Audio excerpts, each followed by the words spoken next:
जय भीम दोस्तों, मैं हूँ आप सबका दोस्त मयंक और स्वागत है आपका हमारे YouTube channel Peace In Your Life. दोस्तों, आज के हमारे स्पेशल गेस्ट है गौतम पाल भंते जी। जानेंगे कि बुद्धिज़्म हमें क्यों फॉलो करना चाहिए और बुद्धिज़्म के फ़ायदे क्या है। तो अगर आपको आपकी लाइफ पीसफुल बनाना है तो प्लीज़ ये वीडियो पूरा देखिए। तो चलिए मिलते हैं गौतम पाल भंते जी से। जय भीम। वंदना भी भंते जी। सुखी हो मगर भंते जी, हमारा प्रश्न ऐसा है कि बुद्धिज़्म में ऐसी क्या खासियत है, ऐसी क्या चीज़ है बुद्धिज़्म में जिससे हमें बुद्धिज़्म फॉलो करना चाहिए। बुद्धिज़्म फॉलो करने के बहुत से फ़ायदे हैं हमारे जीवन में। जैसे कि बुद्धिज़्म हमें अच्छा जीवन जीने की कला सिखाता है, जिसमें कि शील जो पहले स्थान पे आता है, जिसे शील कहते हैं। तो हमारे दैनंदिन जीवन में जो शील है, यदि हम शीलों का अच्छे से पालन करते हैं, शील का आचरण करते हैं, तो हमारे जीवन में इसके बहुत से लाभ होते हैं।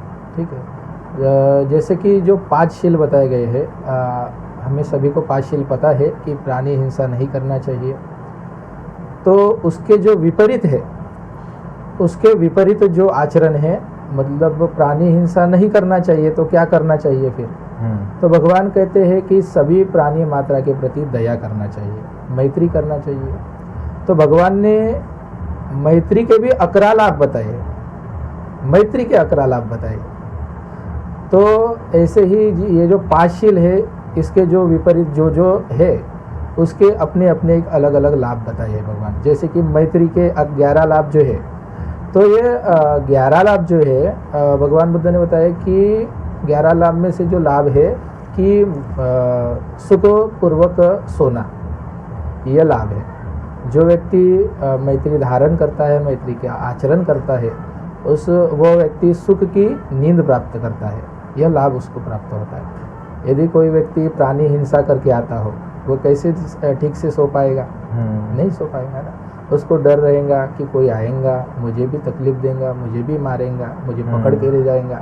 ये सारी भय उसके मन में चलते रहता, तो ये भय के कारण भी वो सोता नहीं है ना। तो उसी प्रकार से जिस जो मैत्री के लाभ है, इसी प्रकार से और भी लाभ है। जैसे कि जो व्यक्ति मैत्रीपूर्वक जीवन जीता है, उसको कोई भी प्रकार का प्राणी हिंसा नहीं पहुंचा सकता, किसी भी प्रकार का प्राणी। जैसे कि भगवान बुद्ध थे, तो भगवान बुद्ध के जीवन काल की जो आपको कहानी पता होगी कि नालागिरी नाम का जो हाथी था, इतना भयंकर हाथी भगवान बुद्ध के सामने आ गया। पागल हाथी क्या कर सकता है, ये हम सभी को पता है। तो फिर वो पागल हाथी भगवान बुद्ध के सामने उनको मारने के लिए छोड़ा गया, फिर भी वो पागल हाथी होते हुए वो शांत हो गया, है ना। तो इसी प्रकार से देखो, प्राणी, कोई भी प्राणी हो वो शांत हो सकता है, पर इंसान होता तो शायद वो उसको समझने में थोड़ी देर लगती। पर वो प्राणी था इसलिए जल्दी समझ गया, है ना। तो यह मैत्री का बल होता है। मैत्री यानी दोस्ती? नहीं, मैत्री यानी केवल दोस्ती नहीं। मैत्री यानी केवल दोस्ती नहीं, तो मैत्री यानी अंदर में किसी प्राणी के प्रति दया, एकदम दया, मतलब डीप वाली दया या डीप वाली करुणा, यह जो होता है, यह मैत्री होती है ना। मैत्री का भाव यानी उसके लिए अच्छी सोच। अच्छा, ये मैत्री यानी सिर्फ दोस्ती नहीं। भंते जी, क्वेश्चन है मेरा कि जैसे आगे वाला अगर हमें नुकसान कर रहा है या आगे वाला हमें दुख दे रहा है, तो हमें उसके विपरीत कैसा उसके लिए रिएक्ट करना चाहिए, यानी कैसा हमारा उसके लिए स्वभाव रखना चाहिए?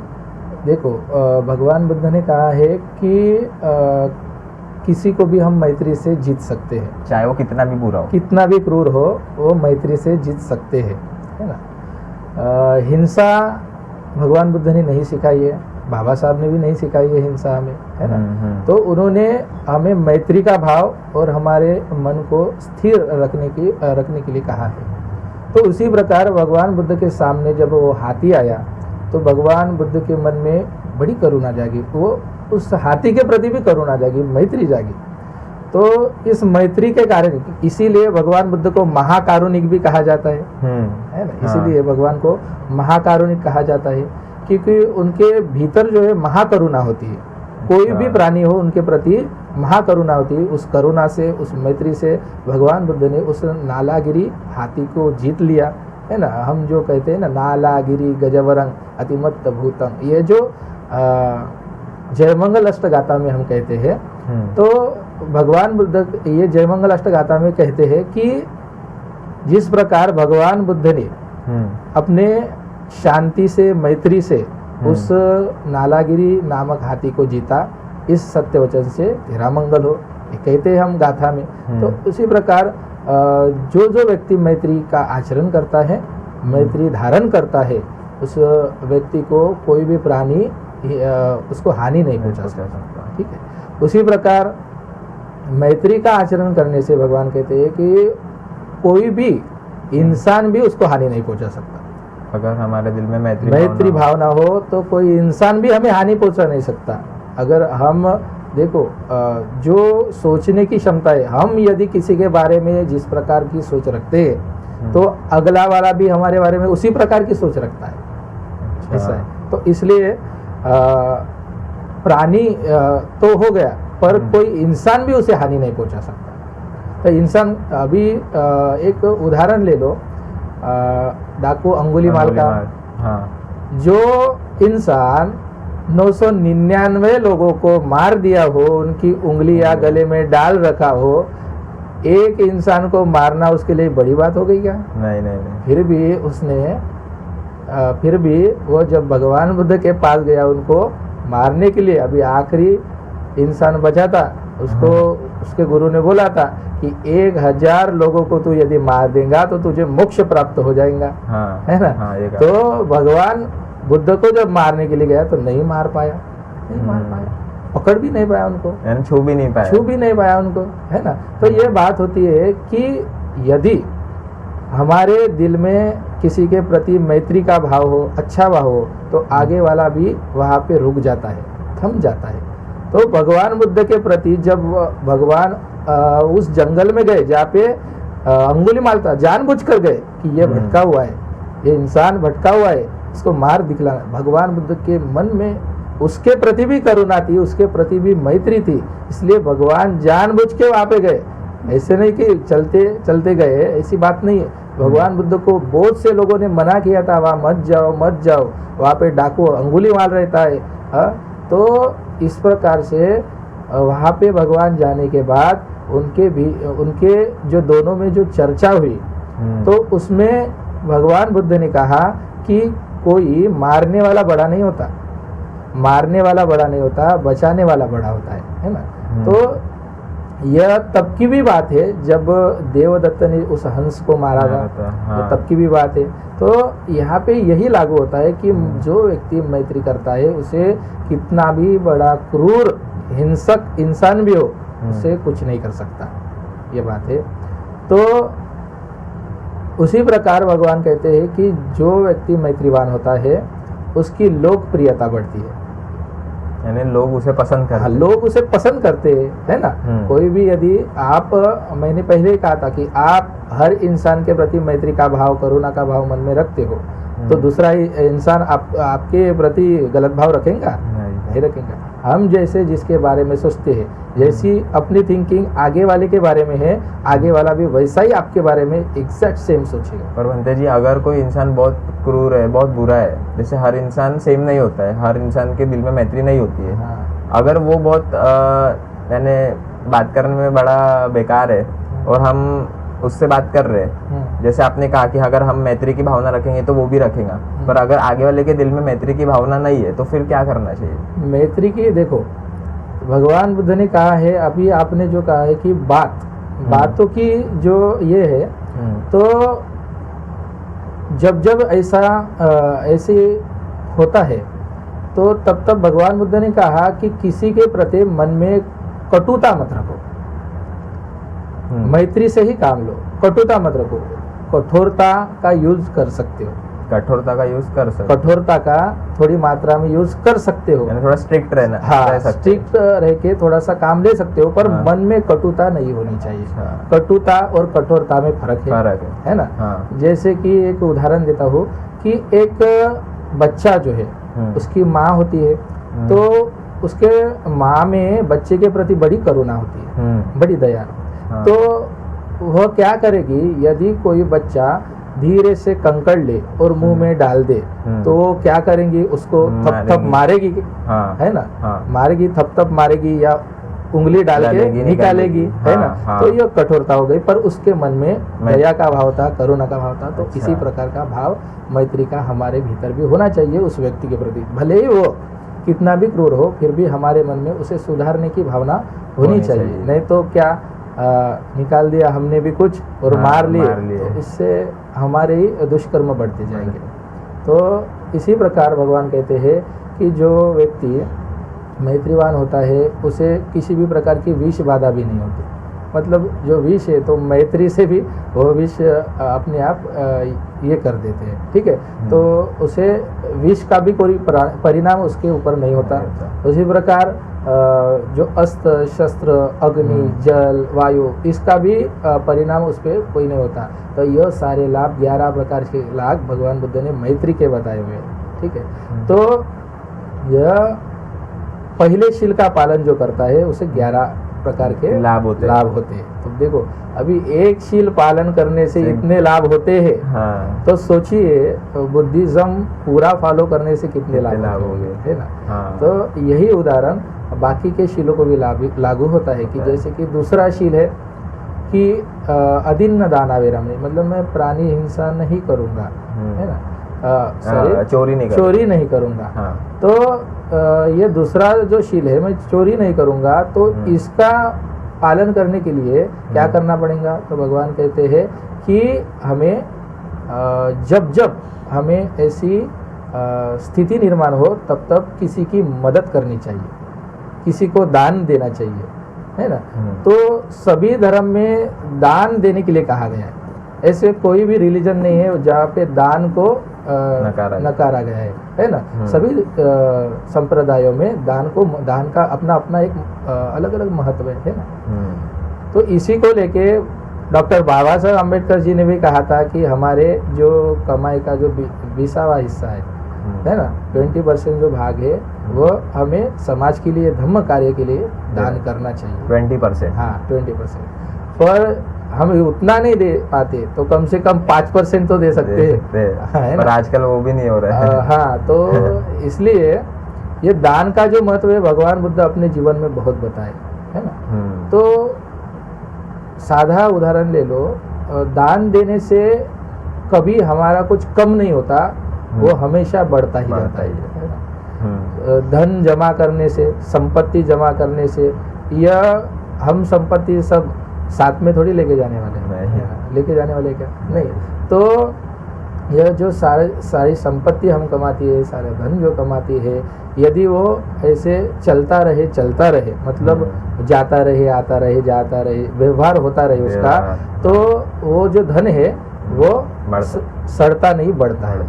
जैसे कि नदी का जो पानी है वो बहता रहता है तो स्वच्छ रहता है ना। अगर एक जगह स्टोर है तो सड़ जाता है, बास आती है ना। तो उसी प्रकार जो धन की भी बात इसी प्रकार लागू होती है कि धन व्यवहार में आता रहे तो वो अच्छा रहता है ना। तो अगर एक जगह जमा रहे तो वो सड़ जाता है। सही बात, इसी बात है। तो ये दूसरा शील लागू होता है कि दान पारमिता भी भगवान बुद्ध ने कही है ना। दूसरी पारमिता जो है, पहली पारमिता जो है दान पारमिता भगवान बुद्ध ने। तो ये दान पारमिता जो है भगवान बुद्ध ने क्यों कही है? क्योंकि जब तक हम दान मतलब त्याग की भावना नहीं कर सकते, दान देना यानी त्याग करना ही हो गया, एक वस्तु का हो गया, दे रहे तो वो त्यागना ही हो गया ना।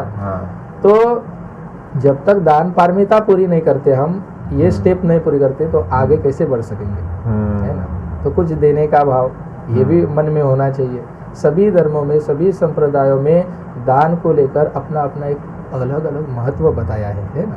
तो इसीलिए देखो कि सभी धर्म के लोग दान करते हैं, चाहे वो मुस्लिम हो, सिख हो, हिंदू हो, कोई भी संप्रदाय का लोग देखो, वो दान करते हैं, अपने अपने इसमें करते हैं, अपने अपने इसमें ही नहीं तो सभी एक दूसरे को भी दान करते हैं। देखिए कभी 14 अप्रैल होती है हाँ। तो मुस्लिम लोग हो, हिंदू लोग हो, चाहे सिख लोग हो, वो भी शरबत बांटते हैं। वो भी ये जो दान से ही भाईचारा भी बढ़ता है, दान से ही भाईचारा भी बढ़ता है, संप्रदाय में एकता का निर्माण होता है ना। तो ये दान पारमिता का बहुत बड़ा महत्व भगवान बुद्ध ने अपने जीवन में बताया है ना। तो ये दूसरा जो शील है, इसको भी पालन करने से बहुत से लाभ होते हैं, है ना। तो उसी प्रकार तीसरा शील है, मैं व्यभिचार नहीं करूँगा। तो व्यभिचार नहीं करेंगे तो क्या करेंगे, तो परस्त्री हो, पर पुरुष हो या चाहे कोई भी हो, उनके प्रति हमेशा अच्छा भाव रखना। परस्त्री हो तो उनके प्रति बहन का भाव, माता का भाव मन में रखना चाहिए हमेशा। परस्त्री हो तो, और पर पुरुष हो तो उनमें भाई का भाव और पिता का भाव हमेशा लेडीज ने रखना चाहिए। तो यह भगवान बुद्ध कहते हैं, है ना। तो इस प्रकार से यदि देखो हम चिंचा नामक स्त्री का यदि उदाहरण ले, है ना, उस समय भगवान बुद्ध को बदनाम करने के लिए, भगवान बुद्ध को नीचा दिखाने के लिए, उनका नाम उस समय बहुत था, इसलिए उनको नीचे गिराने के लिए कई लोगों ने अथक प्रयास किए। उसमें वह चिंचा नामक स्त्री भी थी। तो चिंचा नामक स्त्री क्या करती थी, उसको भगवान बुद्ध का नाम बदनाम करने के लिए भेजा था। तो वो क्या करती थी, वो सुबह सुबह एकदम, मतलब सूरज निकलने से पहले वो भगवान बुद्ध के कुटिया के पास जाती, वहाँ पे जाके थोड़ी देर रुकती। बाद में जब एकदम सुबह हो जाए, सूरज निकल जाए, जब लोग भगवान बुद्ध के भेंट के लिए सुबह सुबह आ रहे हैं, तो वह तब बाहर निकलती थी लोगों के सामने, कि लोगों को ऐसा लगे कि मैं रात में आई और अभी सुबह जा रही, ऐसा लगे। तो वो वैसे बहुत दिन तक करती रही। पर उसके बाद कुछ दिन बाद एक राजा के यहाँ सभा रखी। तो सभा में भगवान बुद्ध थे, वहाँ पे श्रमण थे, बाकी भिक्षु थे, वहाँ पे भगवान बुद्ध के भी अनुयायी थे, अनेक ब्राह्मण थे, राजा थे, वैश्य भी थे, है ना, व्यापारी लोग भी थे। तो यह सबके सामने उस सभा में वो लड़की आई और राजा से कही कि राजा मुझे महाराज मुझे न्याय मिलेगा क्या? है? तो राजा कहते कैसा न्याय, क्या हुआ? तो वह कहती है मेरे पेट में जो बच्चा है, मतलब वो अपने पेट में ऐसी गठड़ी बांध के आती है, पेट को ऐसे हाथ लगा के ऐसे हाथ रख के आती है, और मेरे पेट में जो बच्चा है वह इनका है, सिद्धार्थ गौतम बुद्ध का है, तो आप मुझे न्याय दीजिए, है ना। तो सबको पहले ही शक हुआ रहता, क्योंकि वो सब जन तो देखते रहते, है ना, कि वो सुबह सुबह आती थी भगवान बुद्ध, हो सकता है ऐसा। तो कुछ लोग के मन में भगवान बुद्ध के प्रति हीनता निर्माण होती है ना, दुर्भावना निर्माण होती है। तो उसके बाद कोई लोग जो होते हैं भगवान बुद्ध के अनुयायी होते हैं, तो उनको गुस्सा आता है, कट्टर भगवान बुद्ध को मानने वाले होते हैं, उनको गुस्सा आता है कि यह किस पे इल्जाम लगा रही है, वो भगवान बुद्ध है, वो बुद्ध है, वो ऐसा कर ही नहीं सकते, है ना। तो यह सब बात होते हुए भगवान बुद्ध उनको शांत रहने के लिए बोलते, सभी को शांत रहने के लिए बोलते। तो शांत रहने के लिए जब बोलते हैं तो भगवान उसको बोलते हैं भगिनी, यह देखो हमारे बीच का जो सत्य है, हमारे बीच का जो सत्य है वो तुम्हें और सिर्फ मुझे मालूम है, और किसी को मालूम नहीं। जो सत्य है वो तुम्हें और मुझे मालूम है। तो यह जो सत्य है, जैसे कि भगवान बुद्ध कहते हैं ना कि सूर्य चंद्र और सत्य कभी छुपता नहीं। तो उसी प्रकार भगवान बुद्ध कहते हैं कि भगिनी सत्य क्या है ये सिर्फ तुझे और मुझे मालूम है ना। भगिनी कह, देखो भगिनी का भाव, बहन का भाव आ गया। जब भगिनी यह शब्द भगवान बुद्ध ने कहा तो उसके मन में एक अलग भाव निर्माण हो गया। वो चिंचा जो दुश्मन थी, जब भगिनी कहा दीदी कहा, है ना। तो उसके मन में भी एक बहुत अलग भाव निर्माण हो गया, रिस्पेक्ट का भाव भगवान बुद्ध के प्रति। तो वो डरने लगी, मैं किसके खिलाफ ऐसे कर रही थी और वो मुझे बहन बोल रहा है, भगिनी बोल रहा है ना। तो इसीलिए फिर क्या होता है कि थोड़ी देर बाद वो डर के मारे उसका हाथ वो पेट पे रखी थी वो छूट जाता है, और जो अंदर जो कपड़ा था, हाँ गठड़ी थी, वो गठड़ी नीचे गिर जाती है। अब नीचे गिर जाने के बाद सबके सामने वो सत्य उजागर हो जाता है ना। तो इसलिए चिंचाय दुष्ट वचनं जनकाय मज्जे संते न सोम विदिना जितवा मुनिंदो तंते जसा भवतु ते जय मंगलानि, है ना। ये गाथा में कहा गया है जय मंगल कि भगवान बुद्ध ने उस चिंचा नामक स्त्री को भी शांति पूर्वक शांति के साथ जीता है ना?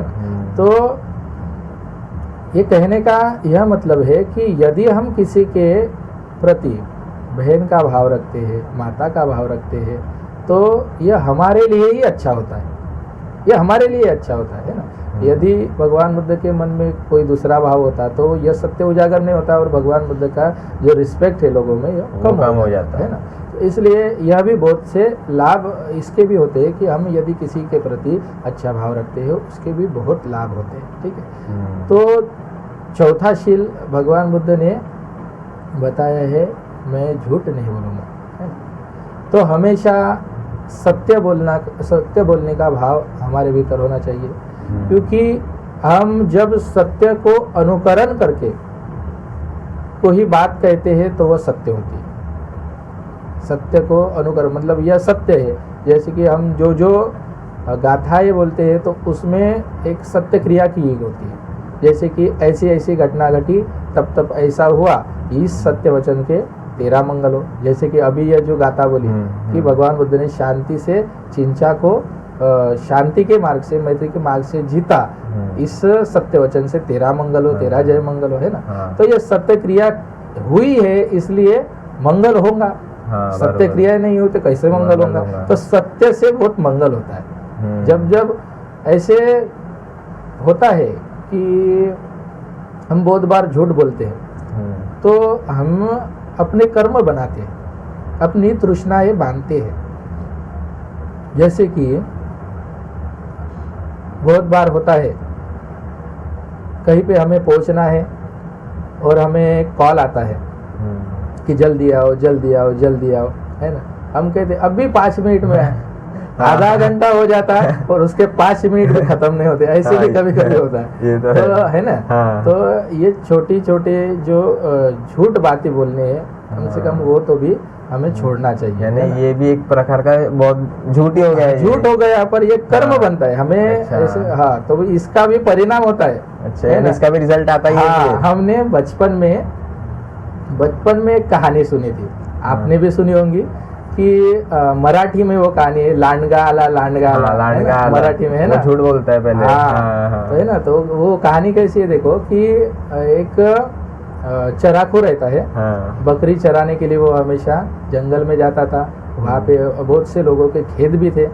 तो वो एक बार क्या करता है कि इनको मतलब देखने के लिए कि यह इनका रिएक्शन क्या होता है यदि मैं ऐसे कहता हूँ, है ना। ये बचाने के लिए दौड़ते हैं या भागते हैं कि नहीं, इसलिए उनका रिएक्शन देखने के लिए वो क्या करता है कि बोलता है कि मतलब लांडगा आया, मतलब कोल्हा आया, भागो।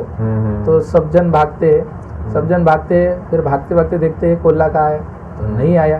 देखते तो इसने झूठ बोला, अरे मैंने तो यह आपको देखने के लिए, आपका रिएक्शन देखने के लिए मैंने ये झूठ बोला था। दूसरी बार भी वैसा करता है, पर तीसरी बार जब वो कहता है कि लांडगा आया, वो सब जन भाग जाते हैं, उसके मदद के लिए कोई नहीं आता, तब वो सच में वो आ जाता है, लांडगा आ जाता है, सच में आ जाता है। हाँ, पर उसकी मदद करने के लिए कोई नहीं आता, वो पेड़ पे चढ़ जाता है, उसकी बकरियां वो सारे जो होते हैं लांडगे होते हैं, हाँ, वो पूरे खा डालते हैं, है ना। तो इसी प्रकार हम जब झूठ बोलते हैं, 1 बार 2 बार झूठ बोलते हैं, है ना, तो यह झूठ बोलना तब तक है जब तक कोई लोग विश्वास करते। जब लोगों को पता चल गया कि ये झूठ बोलता है तब आप पे कोई विश्वास नहीं करेगा, आपको एक ही बात बोलेगा कि यह झूठा आदमी है, यह फ्रॉड आदमी यह अच्छा नहीं है, आपकी हमेशा निंदा होती रहेगी। इसलिए हमेशा सत्य बोलिए। कम से कम ये छोटी छोटी जो चीज़ें हैं वो उससे तो भी शुरुआत करनी चाहिए, है ना। तब बड़े लेवल में हम झूठ बोलना बंद कर सकते हैं, पर ये कम से कम छोटे लेवल पे तो भी हमने झूठ बोलना बंद करना चाहिए। हमारे घर में हो, बाहर में हो, रिश्तेदार में हो या पड़ोस में हो, सबसे जो हम छोटी छोटी चीज़ों पर भी झूठ बोलते हैं, कम से कम वो तो भी छोड़ना चाहिए। इसके भी बहुत से लाभ होते हैं, है ना। तो उसी प्रकार पांचवा शील जो कहा है भगवान बुद्ध ने, वह कहा है कि मद्यपान वो नहीं करना चाहिए। मद्यपान नहीं करना चाहिए, कच्ची हो पक्की हो शराब का सेवन नहीं करना चाहिए, है ना। इसके जो लाभ है वो अनगिनत लाभ है।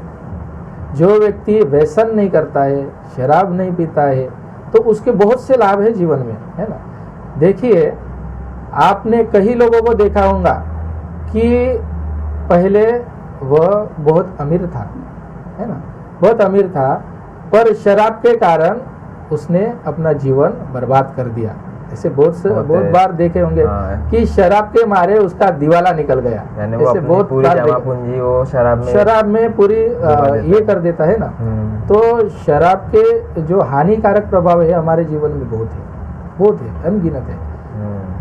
उसी प्रकार जैसे कि जब वो व्यक्ति शराब पीकर आता है, तो शराब पीकर आने वाले व्यक्ति पे कोई विश्वास नहीं करता है ना।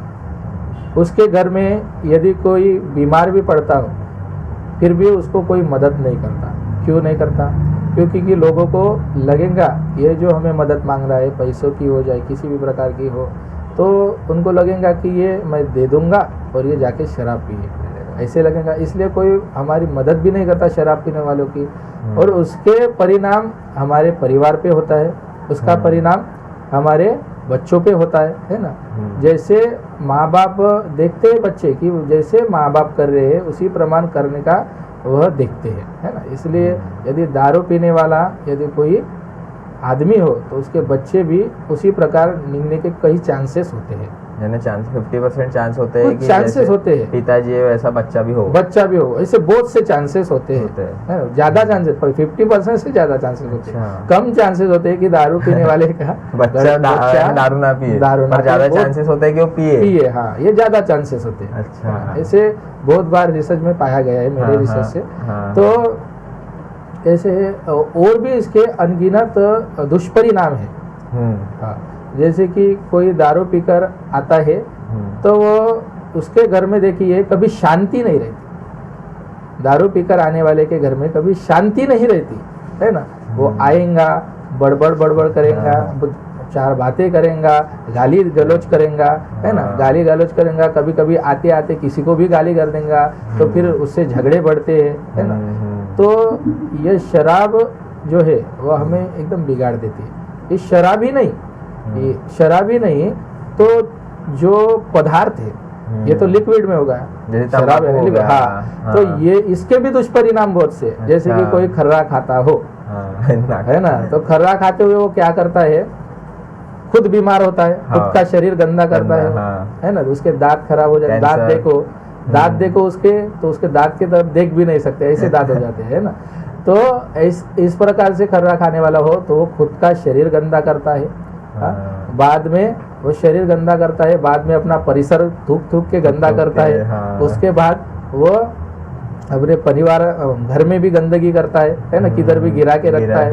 तो ये सारी चीजें वो अपना शरीर गंदा करता है, अपना घर गंदा करता है, अपना परिसर गंदा करता है। ये सारी चीजें वो गंदगी इधर उधर फैलाता रहता है वो व्यक्ति, है ना।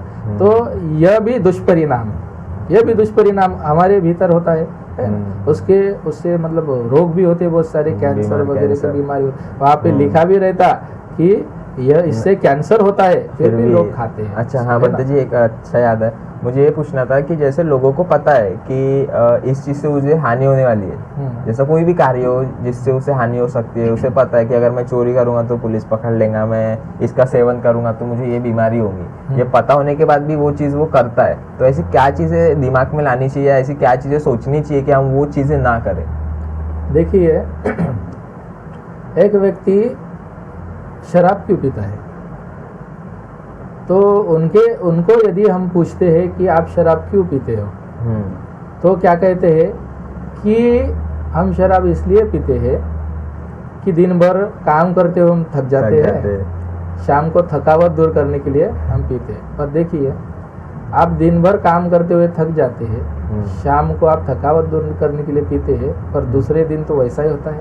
हाँ, फिर से आप थकते हैं, हमेशा के लिए तो आपके छुटकारा नहीं मिल रहा उससे। हाँ, यानी काम तो रोज ही करना है। हाँ, और उसमें आपकी जो कमाई है उसका पैसा भी जा रहा पानी में पूरा, है ना।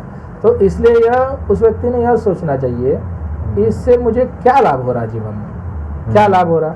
लाभ तो कुछ नहीं हो रहा, पर उसके विपरीत हमारी हानि हो रही है। हाँ। यह सोच हमेशा मन में रखनी चाहिए उन लोगों ने, है ना। हाँ। तो ये सभी चीज़ों के बहुत दुष्परिणाम है, और नहीं करते हैं तो बहुत लाभ है।